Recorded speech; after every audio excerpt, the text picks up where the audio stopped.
Hello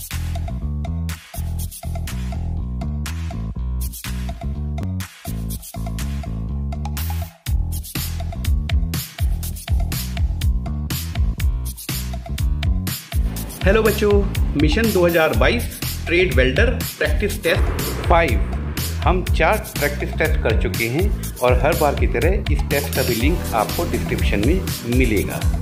what is the percentage of carbon in medium carbon steel? Medium carbon steel में carbon की प्रतिशत 0.25 से लेकर 0.7 तक होती है।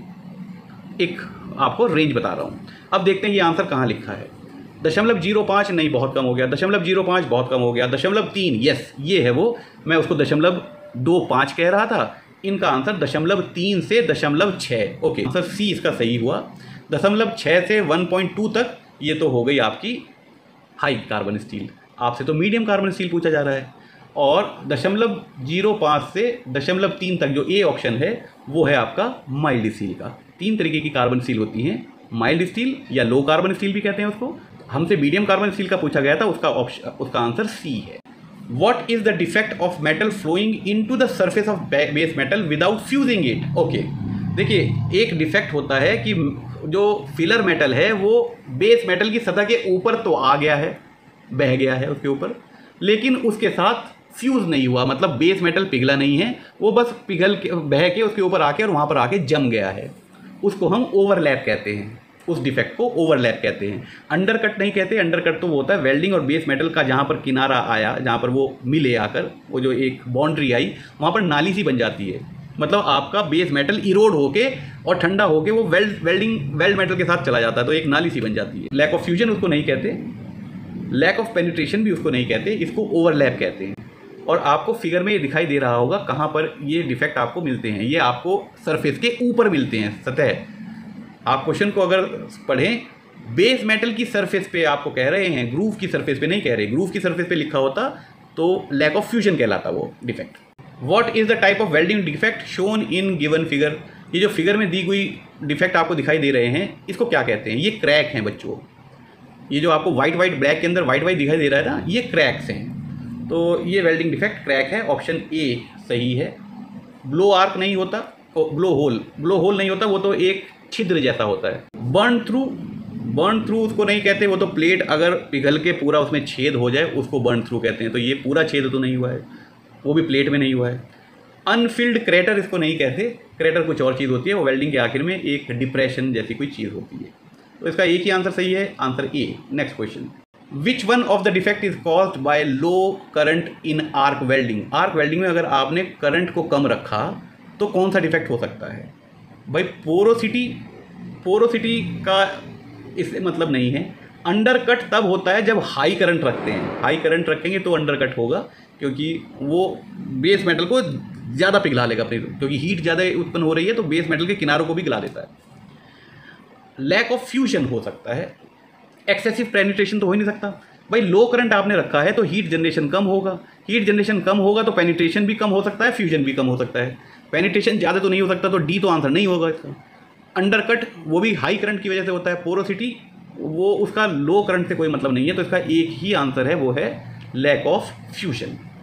अब आप पूछें साहब पोरोसिटी को आप ऐसे क्यों कहते जा रहे हो कि उसका इससे मतलब नहीं है? बता तो दो पोरोसिटी क्या है। अच्छा, पोरोसिटी तब आती है जब आपने वेल्डिंग को अच्छी तरह करने से पहले साफ़ सफाई ना करी हो, इलेक्ट्रोड में मॉइस्चर हो, आपने जो ग्रूव बना रखा है उसमें कोई मॉइस्चर हो, कोई डर्ट पार्टिकल हो, ग्रीस हो, ऑयल हो। इस तरीके की जब इम्प्योरिटीज़ होती हैं, जब आप वेल्डिंग करते हैं, वो वेल्डिंग के बाद हल्की होने की वजह से उसमें से निकल के भागेंगी, तो वो भागने का रास्ता आपको पोरोसिटी जैसा दिखाई देता है। छोटे छोटे छिद्र होते हैं वो, ठीक है। उसका करंट से मतलब नहीं है। What is the cause of hair line separation in bead in arc welding? Arc welding में मन का नहीं है, बीड में बाल लाइन जुदाई का क्या कारण है वो भाई? हिंदी में तो तुम ही पढ़ लिया करो भैया इसको। पर मुझे उम्मीद है कि जब आपका क्वेश्चन पेपर बनेगा तो उसमें हिंदी इससे ज़्यादा बेहतर होगी। ये गलतियाँ हमारी हैं भाई, गूगल फॉर्म हमारी टीम ने बनाया, ये गलतियाँ हमारी है। पर मैं आपको हिंदी में बता रहा हूँ ना उस क्वेश्चन का क्या मतलब है। आप क्वेश्चन को रटो मत ज़िंदगी में कभी भी। परीक्षा पास हो जाएगी, फिर उसके बाद कुछ नहीं होगा। आप इन कॉन्सेप्ट्स को ध्यान रखो। फॉर्मूले इतने इंपॉर्टेंट नहीं हैं, क्वेश्चंस इतने इंपॉर्टेंट नहीं हैं जितने कॉन्सेप्ट्स इंपॉर्टेंट हैं, राइट। तो 149 क्वेश्चन पे हमारे जो दो वेल्डिंग बीड होती हैं, दो वेल्डिंग बीड मतलब जो वेल्डिंग की आपने एक लाइन लगाई फिर दूसरी लाइन लगाई, इनके बीच में पतली सी एक हेयर लाइन, एक क्रैक, एक हेयर लाइन सेपरेशन, क्रैक तो नहीं कहूँगा, क्रैक तो बड़ी गंदी चीज़ होती है, एक हेयर लाइन सेपरेशन होता है। जब आप लिक्विड पेनिट्रेशन टेस्ट करेंगे तो वहाँ पर आपको रेड रेड कलर की वो दिखाई देती है, जहाँ पर दो वेल्डिंग बीड आके मिल रही हैं। वो क्यों होती है? इसका एक ही कारण है बच्चों, वो है फास्ट कूलिंग। देखिए, अगर वो बहुत जल्दी ठंडी नहीं हो रही होती तो गर्म अवस्था में वो जो पुरानी वाली वेल्डिंग बीड है उसको फ्यूज़ कर लेती ना, उसको भी पिघला देती, तो हमारे पास ये सेपरेशन ना आता। बहुत जल्दी ठंडा होने की वजह से अभी वो पुरानी वाली वेल्डिंग बीड पिघल ही नहीं पाई, तो फ्यूजन नहीं हो पाया, ये अलग से फ्यूज़ हो गई। तो ये जो फाइन एक सेपरेशन लाइन आती है, हेयर लाइन, वो फास्ट कूलिंग की वजह से आती है। फास्ट कूलिंग मतलब ये वाली चीज़ें ठंडे मौसम में ज़्यादा आपको मिलेंगी, गर्म मौसम में उतना नहीं मिलेंगी। ठंडे मौसम में वेल्डिंग तुरंत ठंडी होने के बाद फास्ट कूलिंग होने लगती है, ठीक है। तो आमतौर पे इसलिए नहीं होता क्योंकि वेल्डिंग की वजह से हीट अफेक्टेड जोन में गर्मी काफ़ी होती है। फिर भी अगर आप उसको जल्दी ठंडा कर देते हैं तो ये एक हेयर लाइन सेपरेशन दो वेल्डिंग बीड के बीच में आता है, ये फास्ट कूलिंग की वजह से आता है। What is the name of the sheet metal which are not weldable? इनमें से कौन सा ऐसा शीट मेटल है जो वेल्डेबल नहीं है, जिससे वेल्डिंग नहीं की जा सकती है, जो वेल्डिंग योग्य नहीं है? High carbon steel, high carbon steel भी वेल्डिंग योग्य नहीं है, लेकिन हम उसमें हो जाती है 70-16 से भी आप कर सकते हैं उसको। Medium carbon steel, medium carbon steel तो बहुत वेल्डिंग कर सकते हैं, कोई दिक्कत नहीं है। ऑस्टिनाइटिक स्टेनलेस स्टील भी वेल्डेबल है, कोई दिक्कत की बात नहीं। Ferrite and martensitic stainless steel, ferrite and martensitic ये तो हैं स्ट्रक्चर के नाम, और स्टेनलेस स्टील अलग लिखा हुआ है। मुझे लगा ये लिखा हुआ है ferrite stainless steel and martensitic stainless steel, तो ये ऑप्शन गलत हो जाता। फेराइट और मार्टेनसिटिक, अगर आपके पास मार्टेनसिटिक आपका स्ट्रक्चर आपको मिल रहा है, ये स्ट्रक्चर के नाम हैं, ऑस्टेनिटिक, फेराइट और परलाइट, इस तरीके के स्ट्रक्चर के नाम होते हैं। तो मार्टेनसिटिक आपको स्ट्रक्चर मिलता है जब आप एकदम ठंडा कर दें, गर्म करके क्रिटिकल टेम्परेचर से कास्ट आयरन को एकदम ठंडा कर दें। मैं ऊष्मा उपचार के आपको जब ऊष्मा के बारे में एक वीडियो बनाऊंगा उसमें विस्तार से बताऊंगा ये बातें। तो मार्टेनसिटिक जो स्टेनलेस स्टील है आपका स्ट्रक्चर है, वो आपको फास्ट कूलिंग से मिलता है कि अगर आपने ऊष्मा उपचार को गर्म करने के बाद भट्टी में 700, 800, 900 डिग्री तक टेम्परेचर को बढ़ाने के बाद 2 घंटे वहाँ पर होल्ड करने के बाद और आपने उसको फास्ट कूलिंग कर दी, यानी कि क्विंचिंग कर दी, तो आपको मार्टेनसिटिक स्ट्रक्चर मिलता है। उस पर वेल्डिंग करना बहुत मुश्किल है, होती नहीं है वेल्डिंग, तो इसका आंसर डी है। हाई कार्बन स्टील पे तो फिर भी हम वेल्डिंग कर लेते हैं, मैंने जैसे आपको बताया, पर इस पर नहीं हो पाती है। What is used to cut thin pipes of smaller size? जो छोटे डाई के पाइप्स होते हैं उनको किस चीज़ से काटते हैं? चिसल से? चिसल से तो नहीं काटेंगे, चिसल होता है छेनी, छेनी से पाइप को काटेंगे तो वो पिचक नहीं जाएगा, दब नहीं जाएगा, तो ये तो ऑप्शन नहीं हो सकता। हैक्सॉइंग, हेक्सा ब्लेड से हाँ काट लेते हैं, ये आंसर हो सकता है। पाइप कटर, ये तो आंसर है ही। लेथ पार्टिंग टूल हो सकता है। नीचे के 3 ऑप्शन में से सी ऑप्शन सबसे बेहतर है। छोटा पाइप लिखा हुआ है क्योंकि पाइप कटर बहुत बड़े बड़े साइज़ के लिए नहीं आते हैं, छोटे छोटे पाइप्स के लिए आते हैं। उसमें 2 ब्लेड लगे रहते हैं, 2 ब्लेड लगे रहते हैं, 2 या 3 ब्लेड लगे रहते हैं, और उसको आप टाइट करते चले जाओ और घुमाते चले जाओ, टाइट करते चले जाओ, घुमाते चले जाओ, तो काट देते हैं। लेकिन आप ये मत समझना कि हैक्सॉइंग से, यानी कि हैक्सॉ से, हैंड हैक्सा हो, उससे आप छोटे पाइप को, डायमीटर को नहीं काट सकते, ये मत, इसका मतलब नहीं है।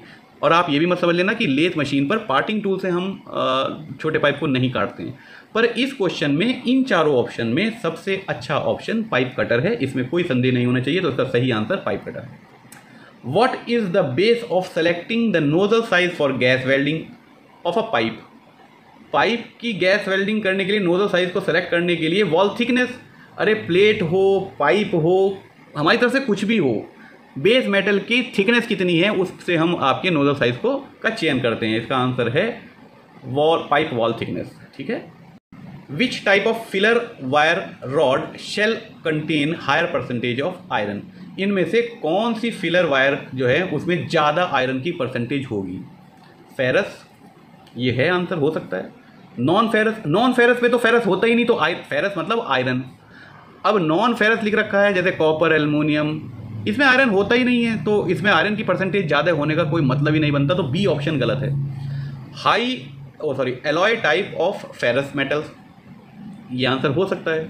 Alloy type of non ferrous metals, ये भी ना आंसर भाई। जो नॉन फेरस मेटल के एलॉय हैं, एलॉय धातु हैं, उनमें फेरस मेटल क्यों होगा? जब उसमें होता ही नहीं फेरस मेटल तो उसमें प्रतिशत आयरन की कैसे ज़्यादा हो जाएगी? तो ऑप्शन बी और ऑप्शन डी तो गलत हैं। अब रह गया ऑप्शन ए और ऑप्शन सी।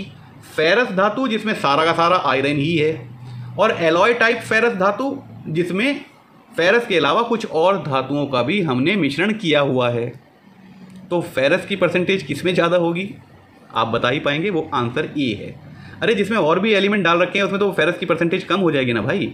तो इसका आंसर फेरस है। What is the process of heating steel to a specific temperature and cooling suddenly? Okay, थोड़ी देर पहले मैंने ये नाम लिया था कि भट्टी में अगर हमने किसी धातु को या स्टील को किसी खास टेम्परेचर तक, और वो खास टेम्परेचर कौन से होते हैं? लोअर क्रिटिकल तापमान 50 डिग्री ऊपर या नीचे, और हायर क्रिटिकल टेम्परेचर 50 डिग्री ऊपर 50 डिग्री नीचे। ये क्या चीज़ें हैं? बड़ी मज़ेदार चीज़ें, बाद में किसी अलग वीडियो में बताऊंगा। तो इन तापमानों में से किसी एक तापमान तक उसको हीट करेंगे, उसको कुछ देर तक वहाँ पर रखेंगे जिसको होल्डिंग टाइम कहते हैं, और उसको फिर एकदम ठंडा कर दिया आपने, कूलिंग सडनली, उसको कहते हैं क्विंचिंग। ठीक है। अनीलिंग में बहुत धीरे धीरे ठंडा करते हैं, हार्डनिंग में भी ज़्यादा तेज़ ठंडा करते हैं, मतलब जल्दी ठंडा करते हैं, पर जल्दी ठंडा करने का मतलब उसको हवा में रख दिया तो वो ठंडा हो गया। क्विंचिंग में को आपको उसको पानी में या तेल में डालना पड़ता है एकदम ठंडा करने के लिए, उसको क्विंचिंग कहते हैं, मतलब वो बहुत फास्ट कूलिंग होती है। तो उसका आंसर है quenching D. Tempering, hardening, annealing नहीं हो सकता। What is the main purpose of normalising steel? देखिए बहुत सारे हीट ट्रीटमेंट होते हैं, केस हार्डनिंग होता है, अनीलिंग होता है, और आपका स्ट्रेस रिलीविंग होता है, ऐसे ही नॉर्मलाइजिंग होता है।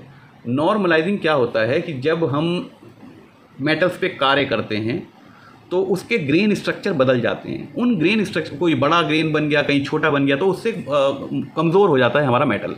हम दोबारा उसको, एक क्रिटिकल तापमान वही होता है जहाँ पर रीस्ट्रक्चरिंग होती है हमारे इंटरनल स्ट्रक्चर की, ग्रेन्स की। हम उस तापमान पर सॉलिड स्टेट में उसको गर्म करते हैं और इनके ग्रेन साइज को रिफाइन कर देते हैं, एक जैसा हो जाता है पूरा धातु। उसको हम कहते हैं नॉर्मलाइजिंग। खास तौर से वेल्डिंग में जब ये हीट इफेक्टेड जोन होता है ना, गर्म हुआ फिर ठंडा हुआ, तो हमारी मेटलर्जी जो बदलती है, जो हमारे लिए सबसे ज़्यादा चिंता का विषय होती है वेल्डिंग टेक्नोलॉजी वालों की।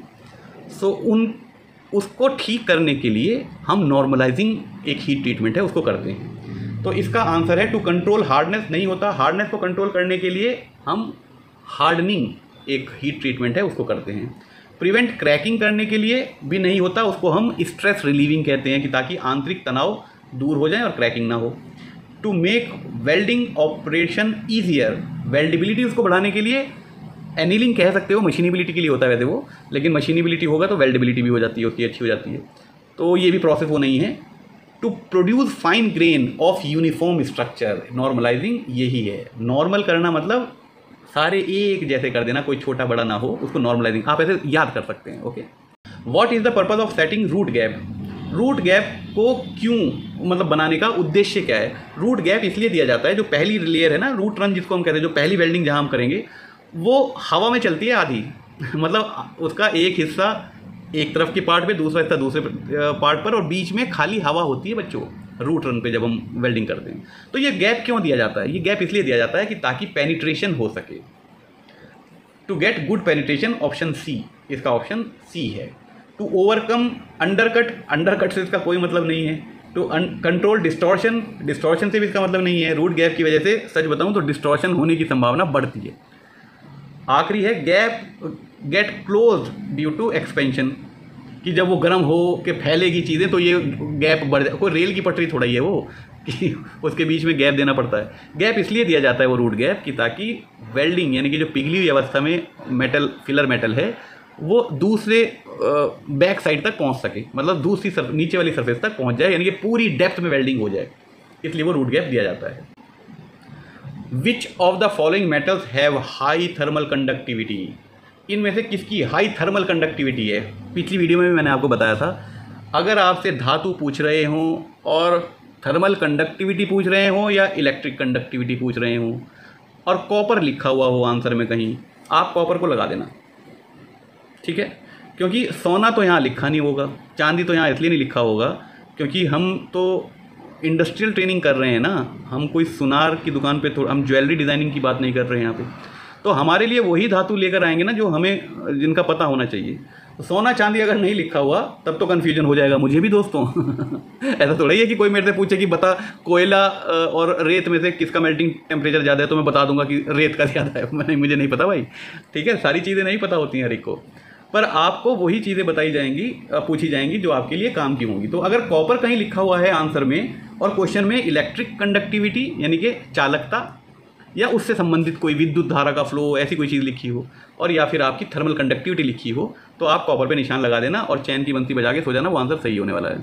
What is the process of hot weld joint rapidly hammered to relieve internal stresses? Okay, इसको पिनिंग कहते हैं, पहला ऑप्शन सही है। अब ये क्या होता है मैं बता देता हूँ।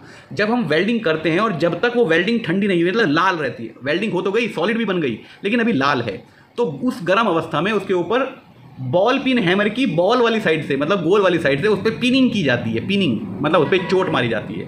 चोट मारने के क्या फ़ायदे होते हैं कि एक तो अंदर कोई अगर कोई गैप वैप रह गया या कुछ हो गया तो वो कम हो जाता है, मतलब वो डिफेक्ट छोटा हो जाता है, क्योंकि लाल होने की वजह से ये तब भी इतना मुलायम होता है कि चोट में वो बहने लगता है, जहाँ जगह मिलती है वहाँ पे पहुँच जाता है आपका मेटल। और दूसरा ये स्प्रेड आउट हो जाती है, मतलब आपको आपकी वेल्डिंग जो है थोड़ी चौड़ी सी हो जाती है, ऊंची कम हो जाती है, चौड़ी हो जाती है, तो फैल जाती है। वेल्डिंग को फैलाने के लिए और अंदर के स्ट्रेसेस को छोटा, मैं ये नहीं कह रहा अंदर के स्ट्रेसेस को ख़त्म करने के लिए, वो अंदर के डिफेक्ट्स रहेंगे तो, लेकिन वो कम हो जाएंगे, तो हम पिनिंग करते हैं, वही पूछा है। What is the process of hot weld joint rapidly hammered to relieve internal stresses? अंदर के तनाव, वो जो हम फैला रहे हैं ना चीज़ों को, वो अंदर के तनाव को कम ही करती हैं चीज़ें, तो इसको हम पिनिंग कहते हैं बच्चों। एनीलिंग तो भट्टी में होती है, हीट ट्रीटमेंट भी भट्टी में होता है, और स्ट्रेटनिंग तो जैक वैक लगा के हम सीधा सीधा कर रहे होते हैं, तब हैमर से सीधा नहीं करना चाहिए। Which type of cast iron possesses higher hardness? किस प्रकार के कच्चे लोहे में उच्च कठोरता होती है? सबसे हार्ड इसमें जो नीचे दिया हुआ है, देखिए ग्रे कास्ट आयरन हार्ड नहीं होता, उस जो डेग चून ढलाई जो आपने आमतौर पे देखा है वो सब ग्रे कास्ट आयरन है। तो ग्रे कास्ट आयरन की तो मशीनिंग बहुत आराम से हो जाती है, अगर उसकी मशीनिंग हो पा रही है तो वो हार्ड तो नहीं होगा ना, हार्ड चीज़ों की मशीनिंग नहीं हो पाती। वाइट कास्ट आयरन, ये आंसर सही है, इसमें मार्टिनसिटिक स्ट्रक्चर मिलता है, और ये ग्रे कास्ट आयरन को गर्म करके रैपिड कूलिंग यानी कि क्विंचिंग करने के बाद प्राप्त होता है।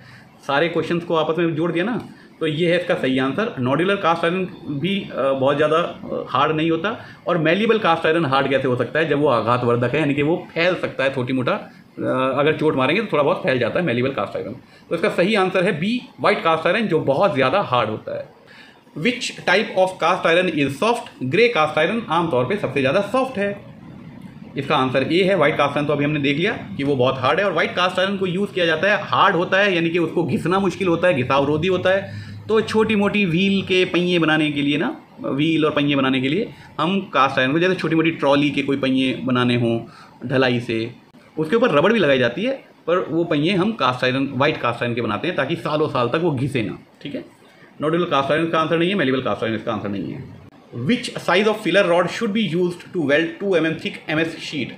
2 mm की MS शीट को आपको वेल्ड करना है, तो मेरे ख्याल से तो 2 mm से छोटी पतली होनी चाहिए इसकी फिलर रॉड, और एक ही आंसर है 1.6।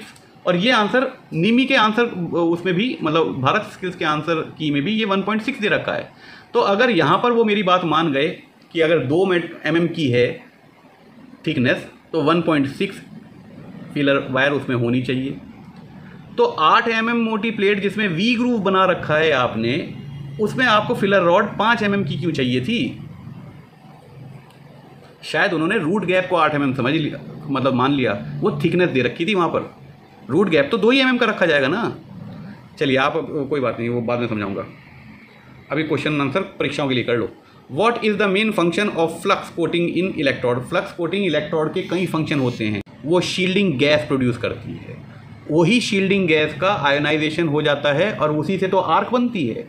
इस फ्लक्स का एक और काम होता है, ये रस्ट से भी बचाती है, अंदर की फिलर वायर को रस्ट से भी बचा देती है। एक और काम होता है कि ये एलॉइंग एलिमेंट के लिए बेस के तौर पे काम करती है।